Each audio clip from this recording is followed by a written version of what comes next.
my focus is on how we can use cognitive neuroscience techniques in particular to understand the design characteristics of environment in particular and elements within our environment that shape our behavior. Echoing Teresa's comments earlier that the environment is a major driver of our behavior in this context.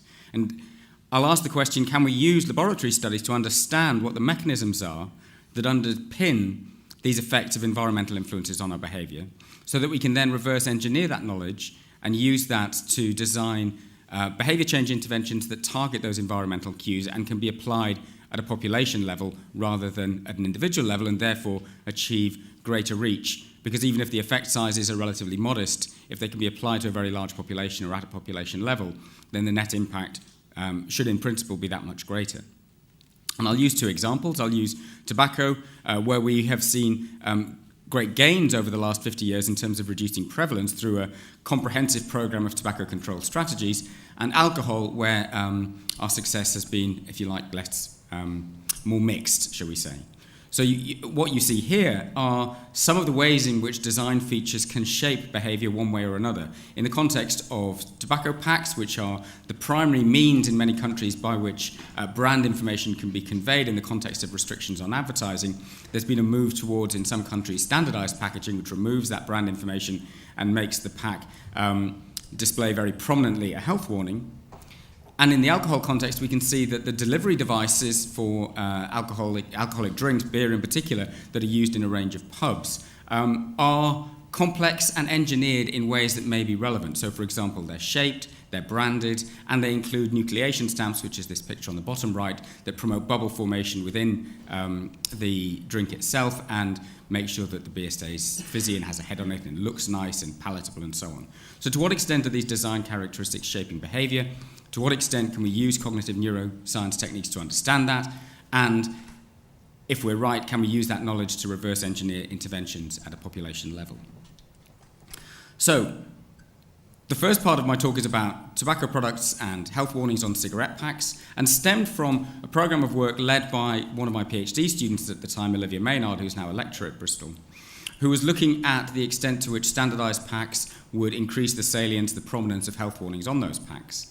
And we were principally interested in what the effect would be on young people, on never smokers, because greater prominence of health warnings might reduce uptake of smoking in that population. But one of the things that we found was that amongst regular smokers, there was very clear avoidance of health warnings. And we wanted to explore that further. So in this study, we looked at adult-dependent smokers recruited from the general population, and we used eye tracking techniques to measure their visual attention to different regions of different types of cigarette pack that we had created, which were either branded, so normal packs with a prominent health warning on them, but not one that took up the entire pack. Plain packs where the brand information was removed and the health warning remained, and all that remained in terms of brand information was the name and the number of cigarettes in a standardized font. And then blank packs where there was a health warning, but then on the other region of the pack, nothing for the smoker to look at.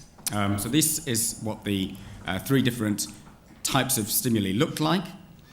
And on the right-hand side, you can see the eye movements over time amongst those smokers for each of the three different pack types. On the branded packs, there is relatively greater attention paid to the brand information than to the health warning information.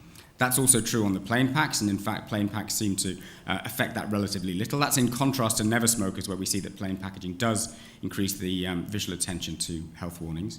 And this is interesting because, of course, there's much less to look at in that middle stimulus on the top of the pack than there is at the bottom of the pack. So the fact that smokers are still looking at that relatively impoverished visual field relative to the richer visual field is interesting in itself. And then for the blank packs, although there is initially more visual attention towards the health warning, that very quickly reverses, and you can see that within a couple of seconds, the smokers would rather look at absolutely nothing than at a health warning. And in fact, anecdotally, if you speak to smokers, they will often, either when they receive a pack with an unpleasant health warning on it, give it back and ask for a different pack, or you see discarded packs which have the health warnings scribbled out. So clearly smokers are working quite hard to avoid these health warnings, which in some ways suggests that they might be having some effect, but what can we do to increase the impact that they have? So in a second study, we looked at using EEG, whether we could disentangle exactly why it was and how it was that smokers were disengaging from health warnings and looking pretty much anywhere else. So again, this was a convenient sample of non-smokers and dependent smokers recruited from the general population. And we looked at a series of event-related potentials that capture different elements of that early orienting response towards stimuli in our environment: the visual P1, visual mismatch negativity, the P3, and the late positive potential. And in particular, we were interested in those first three components as capturing initial attention and orienting, and then this later ERP, the late positive potential, which captures the emotional processing once those stimuli have been attended to.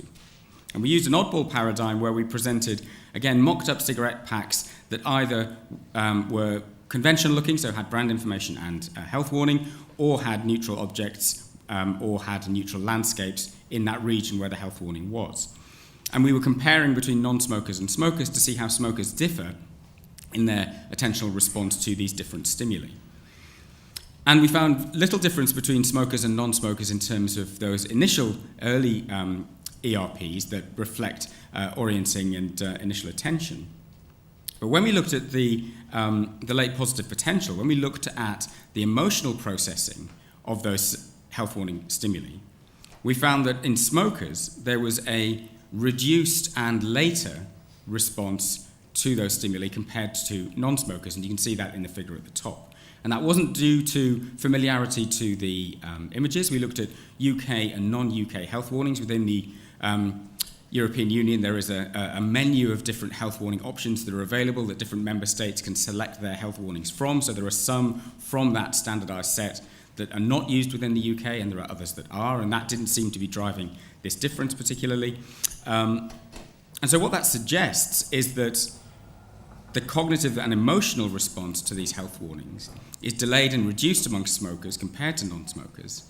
And what that implies is that we might want to look at whether or not we can increase the emotional salience of those warnings. We may also want to look at the message framing around those warnings. Most health warnings, for example, tend to be loss framed. If you smoke, you will die, rather than gain framed. If you stop smoking, you will gain years of life, for example. So if we accept that this model can give us some insights into how smokers respond to health warnings, then we can use that to develop health warnings and test them in a laboratory environment to see whether or not that has an impact. And that will, of course, need testing in the real world.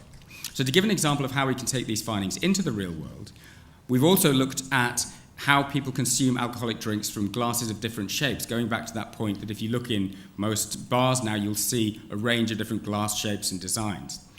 So in this laboratory study, we looked at a convenient sample of just over 150 social alcohol consumers who are randomized to drink from either a curved glass or a straight glass, and they consumed either lager or a non-alcoholic drink, lemonade, and also judged where the halfway point was on the glass they were drinking from. Now, on a straight glass, it's very easy to judge where halfway is, whereas on a curved glass, it's surprisingly difficult because the eye follows the line of the side of the glass, which follows a square function, whereas the volume follows a cube function. So actually, when you get to where you think is halfway, you've actually drunk about 2/3 of the drink. So if you're using those perceptual cues to titrate your drinking behaviour and pace your drinking behaviour, you'll get it wrong from a curved glass to a greater degree than you will from a straight glass. And you can see the results on the right-hand side. We see differences in drinking rate when people are drinking lager, and they drink faster from a curved glass than from a straight glass. We don't see that for a soft drink, and that may be because people don't titrate their rate of drinking of a soft drink in the way that they do an alcoholic drink.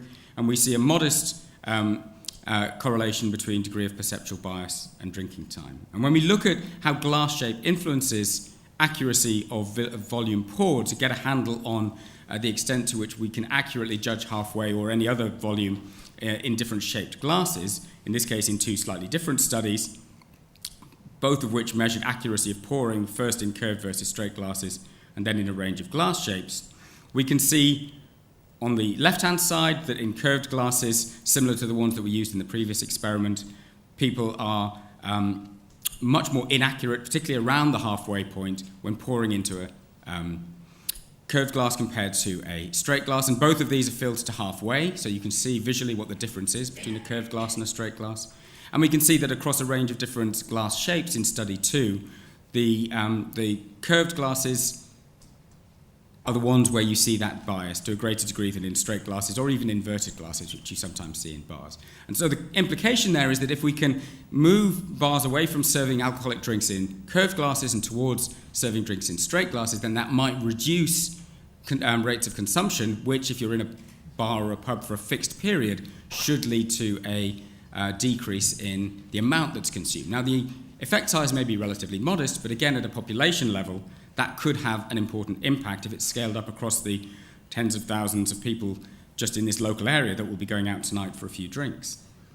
And so we're trialling this at the moment in a field trial. The obvious point here is that whereas we can use these laboratory studies to understand, in principle, the mechanisms by which these design characteristics can shape behaviour, once we've identified those features, the way in which we can test whether or not this has any real-world application, if you like, is to then run field trials of interventions where we reverse engineer those design characteristics to shape behaviour in a healthier direction. And we're doing that at the moment in collaboration with Teresa's group in Cambridge as part of a Wellcome-funded collaborative award, running a cluster randomised trial of straight glasses in bars to see whether or not that reduces alcohol consumption.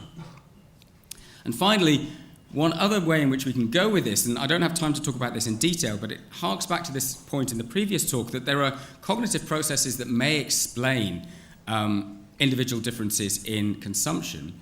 And we heard about temporal discounting as one potential cognitive mechanism. If we can start to include those laboratory tasks, or what have typically been laboratory tasks in large cohort studies, then in principle that would allow us an efficient means by which we can see whether or not these cognitive processes have an impact on real-world behaviour in these cohort studies. And one of the things that I think we need to be better at doing is working across different methodologies, so that we work from epidemiology to laboratory studies to field trials, so that we have mutually informing studies that will tell us not only whether or not our theories are correct about the mechanisms that we think underpin these behaviours, but also tell us whether or not targeting those mechanisms has an effect on behaviours in the real world, which ultimately is the direction of travel for this kind of research. Thank you.